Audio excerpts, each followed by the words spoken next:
Hello and welcome to this nighttime taste challenge. And tonight, early morning, overnight taste challenge. I have Luminar,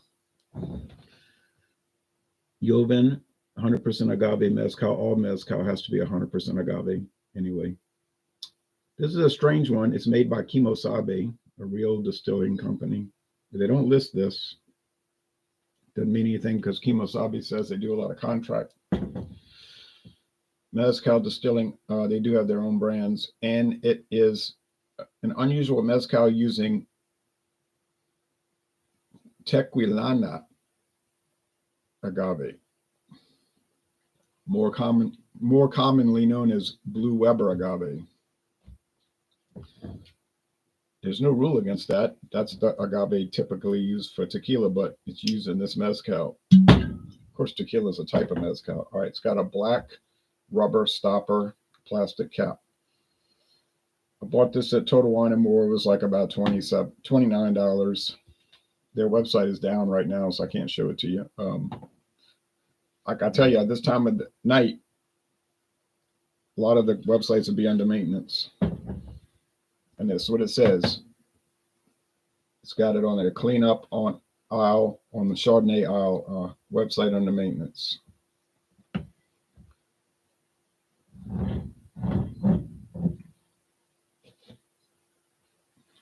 And they said my video was buffering yesterday at this time of the morning. But I watched the playback and I didn't see any of that. I watched it and it was like the volume was too low. I had to set my output volume higher. I want to see you on the playback how that's working. It was set at like 30%. I was like, who set this? I wouldn't have done that. I'll put it high. I didn't go to 100 because I was scared it'd be too loud. So I'll have to work with that. Work on that. Here is Ojo de Tigre. This is a blend mezcal. It's a blend of Espadin, the common one that you see all the time, and Tobala, which I had never heard of before. Oh, good. I got an even pour. Of course, they're clear, very clear. I think I'll be able to tell them apart. That'll finish me up at 8 wins, 3 losses.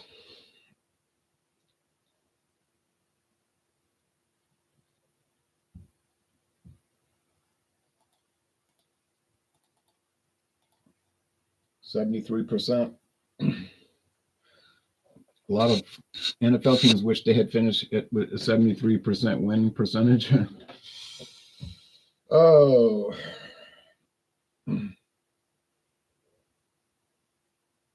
One good game yesterday, 2 bad ones. I was watching the Bills and Broncos is nice enough, and then I kept watching. I was like, let me turn this off. I'd rather go watch those video reviews for the Warhead sour watermelon soda. I did a mix up with that. Get some very strange soda pop videos, a lot weirder than the people that do them are much stranger than beer reviewers. And we've got some strange beer reviews, but the soda pop takes the cake. It's like, whoa. Do any regular people do this reviews? I know there's one. She seems pretty straightforward. Her and her husband, I suppose that's her husband. Anyway, but the rest is different. All right, I can show you the website for Ojo de Tigre, which I accidentally took off, which was dumb. So very dumb. All right, I'll show you. I can't show you Luminar because, like I said, they don't have a website listing. Could be a private label for Total Wine. I don't recall seeing it anywhere else, but it may not be. Introduced 2018. It's got the flip cap bottle, which should be good for people that reuse bottles for various things like home brewing beer or making their wine, something like that. So they only list the Joven about how they blend 2 different mezcals together. And I assume they blend them after production. But I'm thinking that they make a Espadin mezcal and then separately a Tobala mezcal, 2 different agave plants. they blend them together at the end and bottle it. Now you might say, "How do you know that?" Well, actually, I don't know that. It's a guess. Then they talk about the production, but see where the last step, blending and bottling. So there you go. I got my answer. The process is followed for each agave, Espadin and Tobala, independently. Then the two distillates are uniquely blended. Spirit is then bottled. And then they repeated the sentence. They always got every web look at seemed like got typographical errors. The final spirit is then blended. So their sentence. That's a mistake. Okay, got it. Same thing with whiskeys. They use different. They'll say rye, 15% rye, 80% corn, 5% barley for a bourbon. But they're making separate whiskeys separately. Making a corn whiskey, a rye whiskey, and a malted barley whiskey, single malt, as we call it, as they call it in Scotland. Either they blend them and then age them in oak, or they age them separately in oak and then blend them, and then filter after or filter before. See, there's different ways you can do it. In this case, with these Jovens, there is no aging, so that's not a factor in the operation because they're unaged. Can you buy unaged whiskey? Yeah, they don't call it whiskey; they call it moonshine or white dog or whatever like that. Because technically, it's not whiskey; it's something that could become whiskey.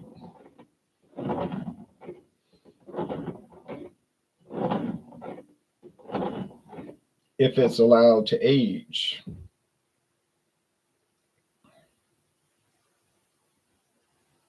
And this is Respect Life Month, and that kind of translates over to another topic. Okay, but anyway, which some people logically don't want to follow the logic because it gets them in trouble, so they ignore the logic. All right.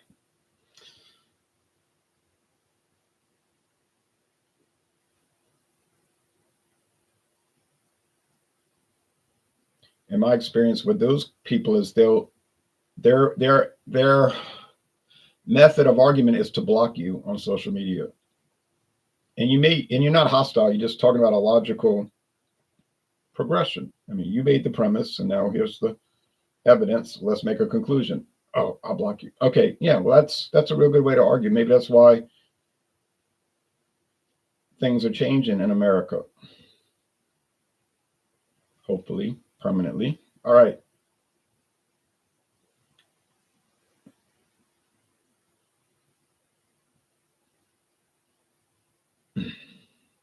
Good morning, Ronald. Good morning to you, Max Walt, and the Russian Federation. Other people's method of argument is not to discuss the topic, but to attack the opponent. What do you think about such and such topic? You are a blank or whatever they say.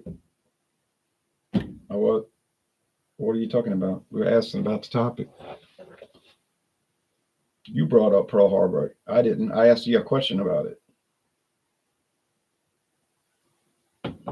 If you ask questions about historical events or current events, it doesn't make you a blank, blank, blank.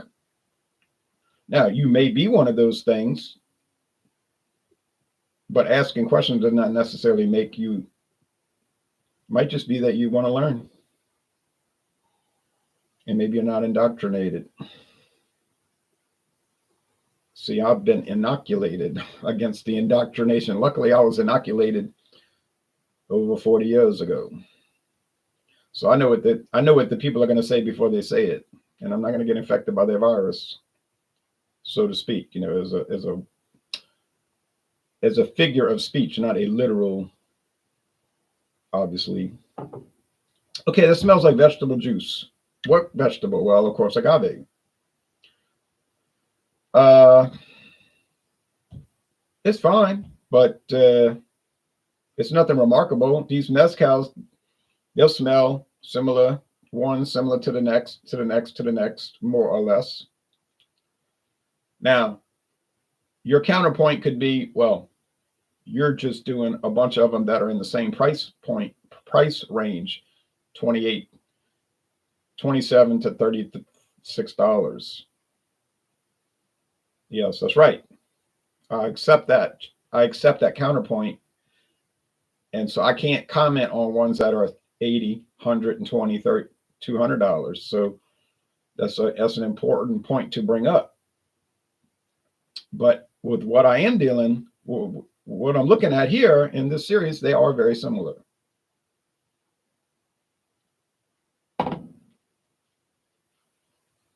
This one seems to have a little smokiness going on. And I know that the Tequilana doesn't. Now, of course, the Tequilana, the Blue Herb Agave, would be no more or less smoky than any other agave variety, because on their own, they're not smoky. All right. That doesn't have anything to do with the really. Now, it might have something to do with the plant receiving smoke better, maybe holding it in more. I don't know the science there. But the smokiness comes from being roasted in the conical stone pit that they dig in the ground, shaped like a cone, like a half of a snow cone. So that's going to affect that, how much smoked, how thoroughly smoked it is, or roasted, I should say, which imparts the smoke to the product, to the plant, and then when they squish the juice out, it's going to have that smokiness with the tejon. All right, so this one smells. Well, they both smell a little smoky. So what do you know? What do you know? Let's go with the taste.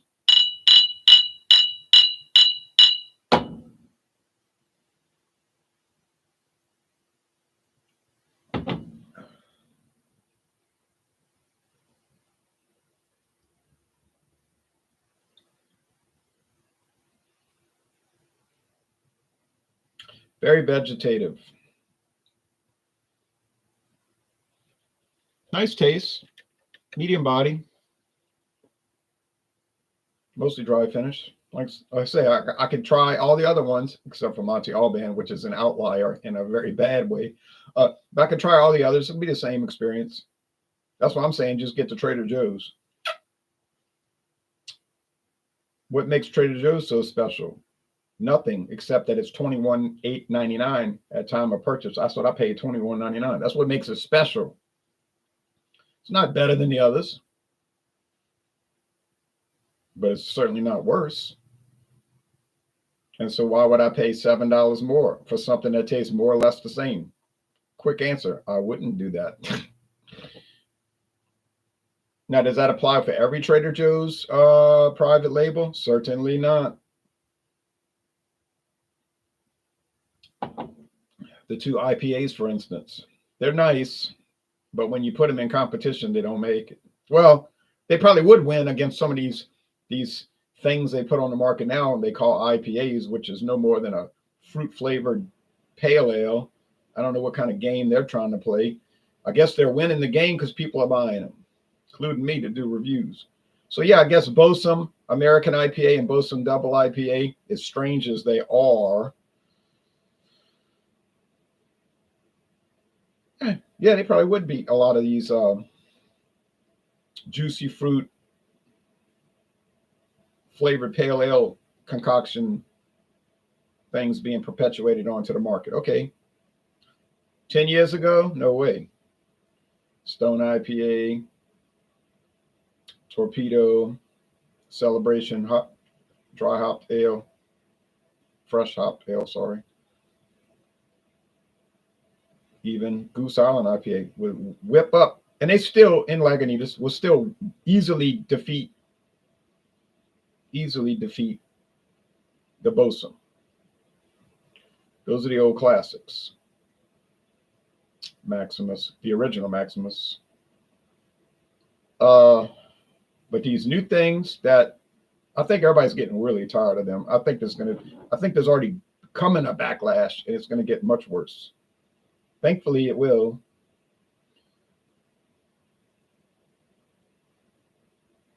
You say, well, you're just reactionary. You want to bring all these old IPAs back. You don't want the future. Not that future. I like if it's a good past, like the old traditional, good old yummy IPAs, yeah, I do like the past. Now, if it was bad, unpleasant, I wouldn't have liked it.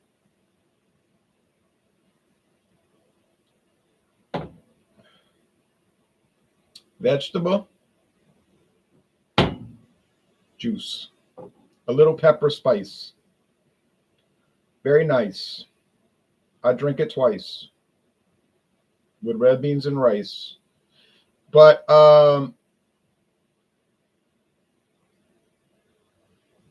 it's nothing remarkable.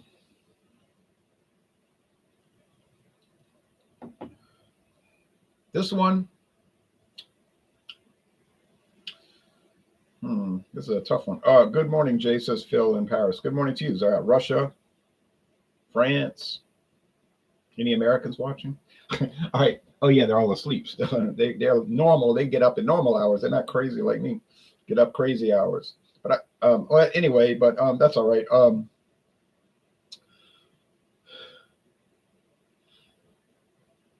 I thought this I thought this taste challenge was going to be a snap. I'd taste it, boom, get it right, finish with 8 wins, 3 losses. Now I'm having my doubts. And I don't know why, but it's happening. All right, let me concentrate. I got to really concentrate on this. And I am concentrating. Man. Okay, I got to give it.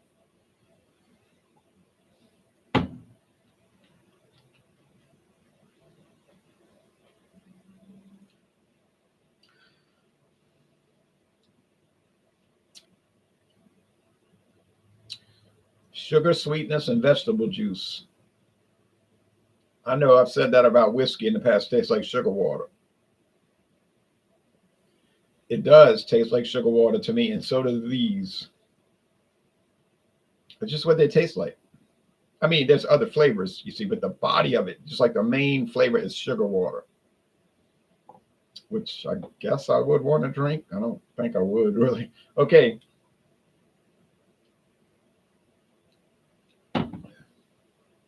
Yeah, this one's got more smoke. It's the Ojo de Tigre. This one almost got me. This one almost got me. But I got it. I hope. I hadn't looked at the label yet. But Ojo de Tigre, with its little bit of smokiness, not profound in any way, but got it. So I finished with 72% wins. Winning percentage. I think that's a great percentage considering the products were so similar. Oh, so very similar. And if you're interested, I can show you what series is coming up next. If you're not interested, we'll just close it out and go watch the 4:30 a.m. Nose is Itching Central Time news, local news. So I'll show you what I have going once. I'll show you what's coming up going twice.